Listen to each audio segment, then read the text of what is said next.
Apreciados amigos, qué alegría volver a encontrarnos para continuar con nuestro estudio, para continuar con los comentarios de la lección, en este caso de toda la lección de esta semana. El costo del descanso es el título del tema que estamos estudiando estos días, y en este video pues permítanme extenderles la bienvenida a todos ustedes al bosquejo de la lección número 4. Como una introducción a nuestra lección, vamos a ver una breve reseña de lo que estamos encontrando en estos días. La lección aborda a uno de los personajes más queridos, respetados y admirados dentro del pueblo judío y dentro de toda la religión cristiana, David. Sin embargo, en este estudio veremos uno de los capítulos más tristes de la vida de este rey. David, rey de Israel, lamentablemente abusó de su autoridad, de la autoridad que Dios le había dado, y condujo al pecado a la esposa de uno de sus soldados más leales, Urías el Eteo, quien era un guerrero, en este caso en el ejército de David, y que estaba en el campo de batalla. Lamentablemente, David aprovechó la ausencia de este hombre. El resto de la historia iremos desglosando. Pero es una historia gris, es una historia triste. Esta lección y la historia que contiene pues muestra la naturaleza y lo terrible que puede llegar a ser el hombre cuando se aparta de Dios. En esta historia está también envuelto un gran mensaje para cada uno de nosotros, y eso es lo que iremos viendo en este estudio, en este bosquejo. ¿Qué es lo que aprenderemos de esta historia? Básicamente 3 puntos principales. En primer lugar, vamos a repasar la tragedia del rey David. Luego veremos cómo halló paz, qué hizo David y qué podemos hacer nosotros.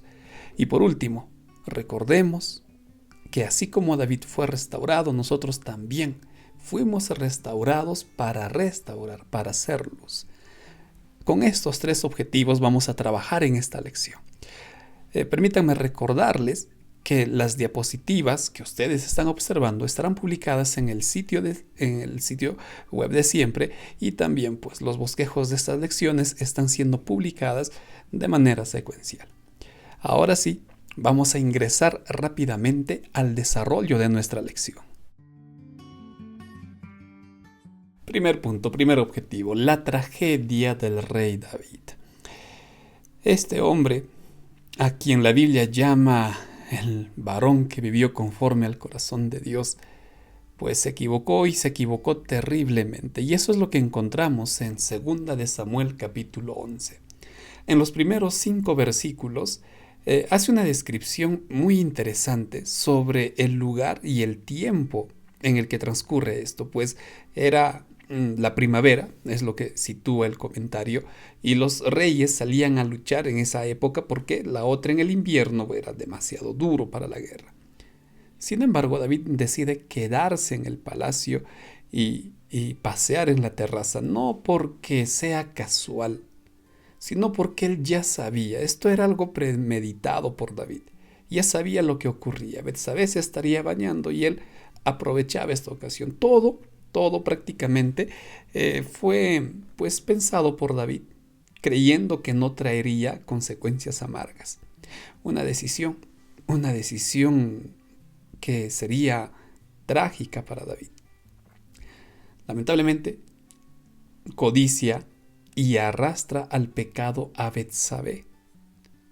Y luego de pecar con Betsabé, cuando ésta le dice en una nota a David: he quedado embarazada, para intentar disimular su pecado, para intentar ocultar, al menos a los ojos de los hombres, David manda llamar a Urías, quien estaba en el campo de batalla, y le dice: ve a casa, descansa, duerme con tu esposa. Y es increíble que Urías, siendo de un país extranjero, muestra mayor lealtad que el propio David. ¿Cómo le dice? No, mi rey, yo no puedo ir al campo o a descansar mientras mis hombres están en el campo de batalla. No puedo hacer eso. Y él se queda en el palacio. Cuando David ve que los intentos por que Urías vaya a casa no funcionan, pues intenta persuadir de cualquier manera al punto de embriagar a Urías para que éste vaya a casa. Obviamente, Urías, a pesar de que David hizo esto, no descendió a casa. Miren cómo es el hombre cuando planifica un pecado y luego ve que las cosas están saliendo de control, intenta planes, comienza a ver la manera de ocultar su pecado, pero en ese afán de ocultar genera mentiras, genera controversia, va a recurrir para cosas perversas con el único fin de que su pecado quede oculto, pero cada vez nos vamos embarrando más y más en la oscuridad del pecado. Tristemente, David ya no solo involucra a Urías, a Betsabé, ahora involucra a Joab. Y a través de una nota le dice a Joab, ¿sabes qué? Haz esto, coloca a Urías al frente de la batalla, donde las flechas del enemigo puedan alcanzarlo. Y en ese acto, Joab tiene que colocar a otros hombres para disimular esto. Y estos hombres inocentes, ajenos al pecado de David, mueren. Miren cuánta carga va cayendo sobre David. Peca con Betsabé. Betsabé queda embarazada. Trata de manipular a Urías. Ahora hay inocentes que están muriendo. Y finalmente, pues, Urías es asesinado para que el pecado de David quede oculto. Cuánta carga cayó sobre este hombre, sobre David. Pero vuelvo a recordar, lamentablemente, querido amigo, el pecado es así. El pecado hace eso con nosotros, cada vez nos va introduciendo más en su miseria. Según nosotros estamos ocultando, ante la vista de los hombres estaremos ocultos, pero a los ojos de Dios no. Es muy triste porque si nosotros consideramos los versículos finales, vemos que David prácticamente figura como un héroe, pues el ejército vence y como un buen rey, David decide casarse con la esposa de su general Urías, para que claro, quede muy bien. Y aquí aparentemente no pasó nada. Miren, es posible que David pensara que como rey, él no tenía que rendir cuenta de sus acciones. Sin embargo, se olvidó que aún como rey, él no estaba sobre la ley de Dios. David no estaba sobre Dios. Él tenía que someterse. En consecuencia, tenía que rendir cuentas a Dios. El pecado de David estaba presente y las consecuencias de sus decisiones serían terribles, amargas, no solo para David, también para su familia. Qué trágico lo que todo lo que este hombre hizo y lo que iba a cargar después. Esta es la tragedia de David. ¿Cómo salió? ¿Qué pasó? ¿Qué es lo que hizo? Esto es lo que vamos a ver en los siguientes objetivos. Segundo objetivo, David, ¿cómo halló la paz? Y es que debemos de entender algo. El pecado nos va a perturbar, el pecado nos va a quitar la paz, nos va a atormentar. El pecado hace eso, la culpa nos lleva a tener incertidumbre, inquietud, andar fastidiados, molestos, porque sabemos que estamos haciendo algo mal y nadie tiene paz en el pecado. ¿Qué hizo David para hallar la paz? Pues, en primer lugar, debemos de entender que no fue David quien tomó la iniciativa, fue Dios. Dios es quien busca a David a través del profeta Natán. Esto lo encontramos en 2 de Samuel 12, los primeros 14 versículos. Dios busca a David. Y cuando el profeta Natán tiene que ir a hablar con David, obviamente habrá orado bastante para presentarle a David su pecado, no en un tono acusatorio, sino mostrarle a través de su mensaje la misericordia de Dios, pero tenía que entender que se había equivocado. Miren qué gran lección vamos a encontrar aquí. No se trata de decir a mi hermano, tú estás pecando, tú estás en esta situación. De eso no se trata el amor cristiano. Se trata de mostrar misericordia al mismo tiempo que ve su pecado. Tenemos que mostrar misericordia.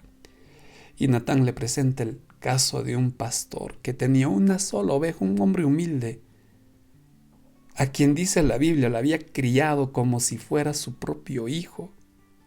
Pero cuando un hombre rico recibe una visita, este hombre rico, en lugar de coger de sus tantas ovejas, decide coger la única oveja que este hombre había criado, lo mata y sirve a su invitado. Un pastor de oveja, como lo fue David. Así es que David se identifica con el pastor de esta historia, y al escuchar lo que había pasado, porque Natán le dice, tienes que ayudarme a solucionar este caso, David reconoce que fue un acto cruel de parte del hombre rico y dice, ese hombre tiene que morir. ¿Cómo ha hecho eso? Este es un insensible, ese hombre es un desgraciado. ¿Cómo hizo esto? Tiene que morir. Lo que ha hecho es terrible, lo que hizo es cruel, lo que hizo no es inhumano. Y es en ese momento de indignación de David que Natán, con voz misericordiosa, posiblemente con los ojos nublados en lágrimas, le dice a David, oh rey, ese hombre eres tú. Ese hombre eres tú. Pues le quitaste lo único que Urías tenía, su mujer y su vida. Ese hombre que hizo algo perverso, terrible, eres tú. Y bueno, desglosa mucho más Natán. Lee la historia. ¿Cómo reacciona David? ¿Cómo actúa David frente a esta acusación? La lección describe algo muy bonito. En ese momento dice, David habrá sentido el dolor que Dios siente cuando uno de sus hijos conscientemente se aparta de su voluntad. David reconoce, dice 2 Samuel 12:13, David reconoce que pecó, he pecado, dice, he pecado contra el Señor.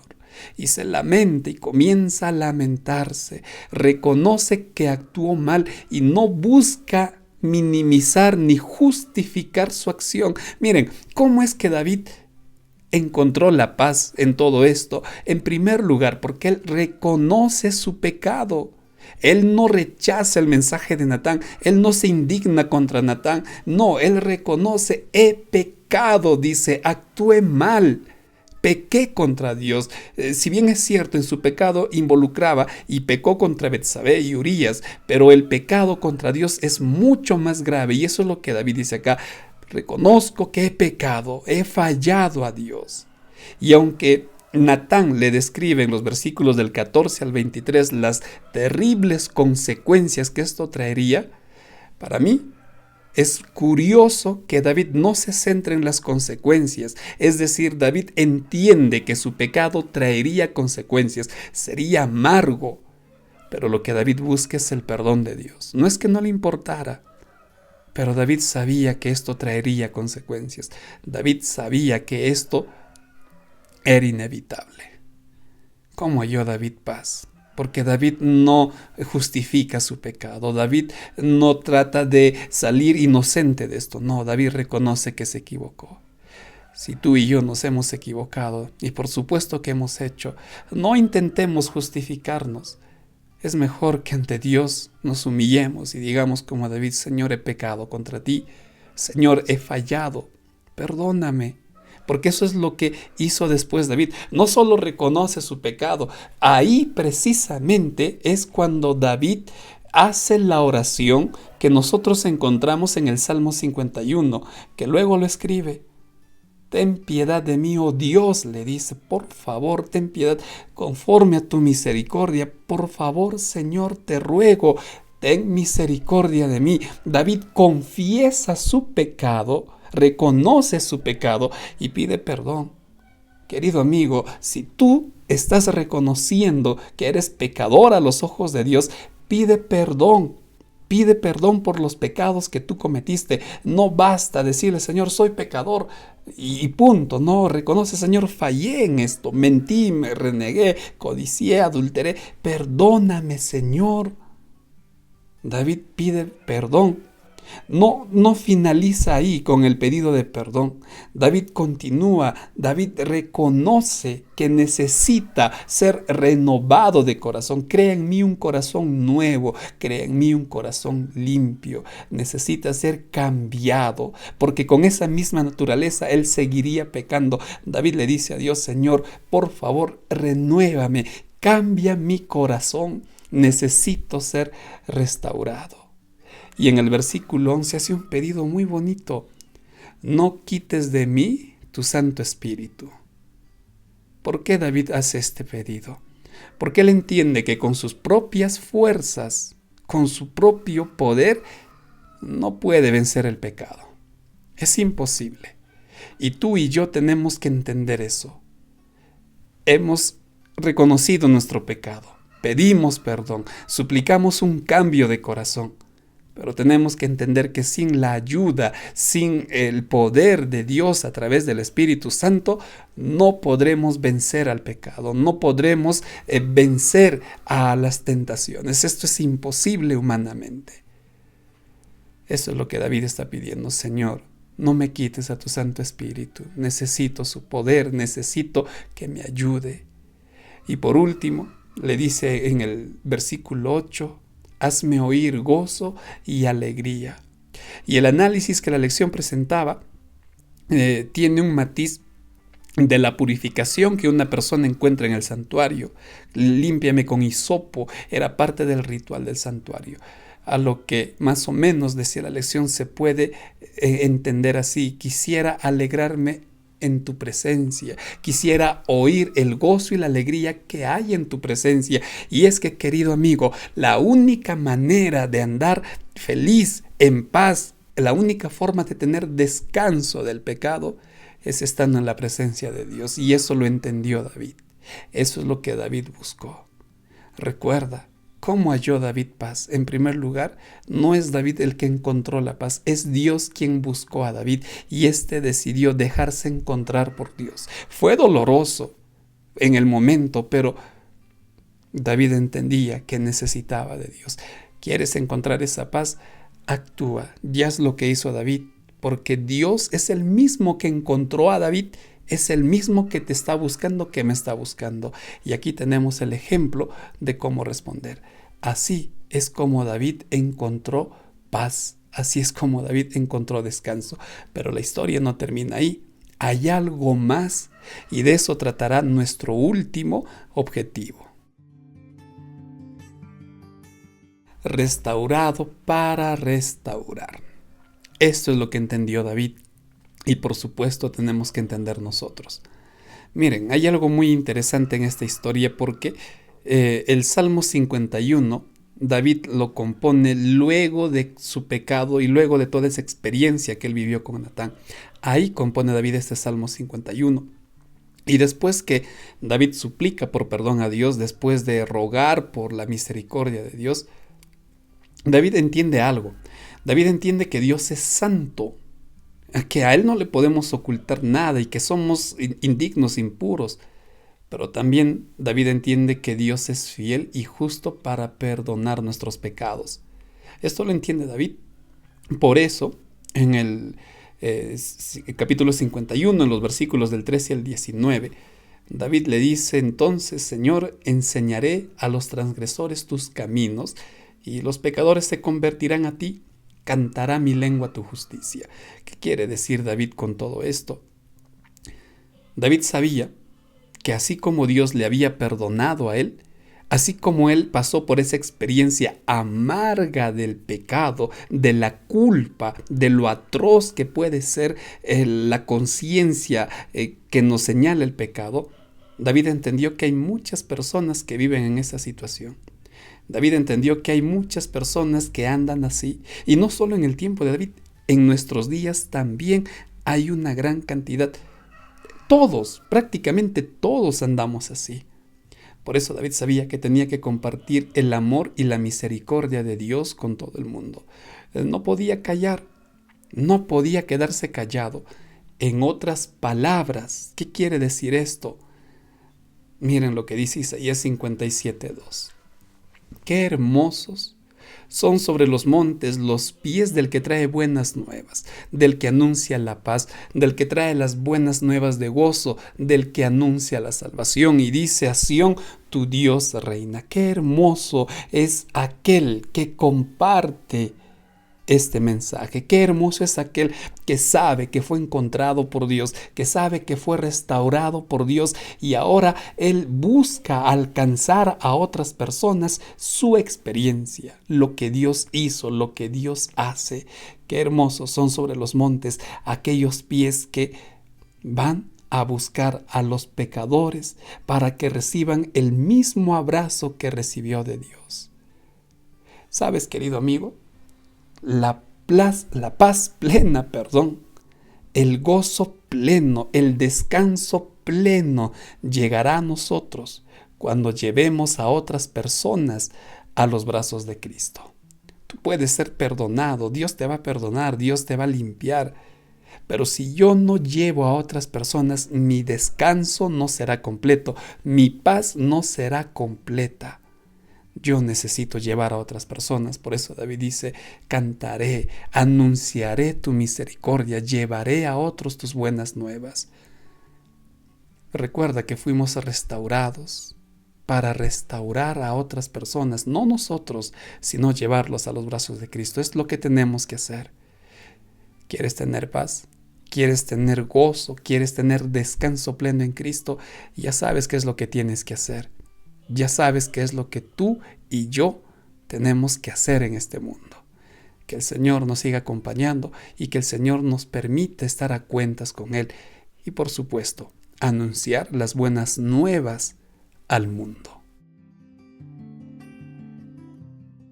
Muy bien, vamos a resumir nuestra lección. Ya nos están acompañando los gallos con sus cantos. ¿Y qué es lo que hemos aprendido? Pues aprendimos que debemos de cuidar nuestras decisiones. Miren el caso de David, algo tan simple como quedarse a seguir en su plan, le trajo consecuencias muy amargas. En segundo lugar, todos necesitamos del perdón de Dios, todos. Y lo bonito es que Dios puede perdonar y quiere perdonarnos a todos. En tercer lugar, el descanso pleno llega al mostrar el amor de Dios a otras personas, no quedándonos callados, sino anunciando, llevando este mensaje de salvación a otras personas. Con este último punto, entonces, ¿qué debo de hacer?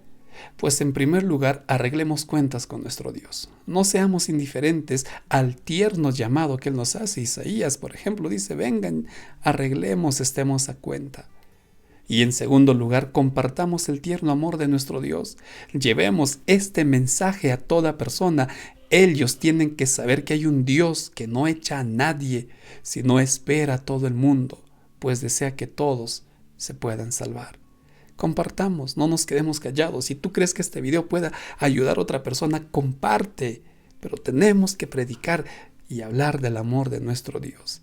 Y por supuesto, estudiemos la siguiente lección que también será preciosa. Venid a mí, el llamado de nuestro Dios. Apreciados amigos, de esta forma estamos finalizando este nuevo bosquejo. Muchas gracias por ver este video. Que el Señor los bendiga. Por mi parte me despido deseándote muchas bendiciones.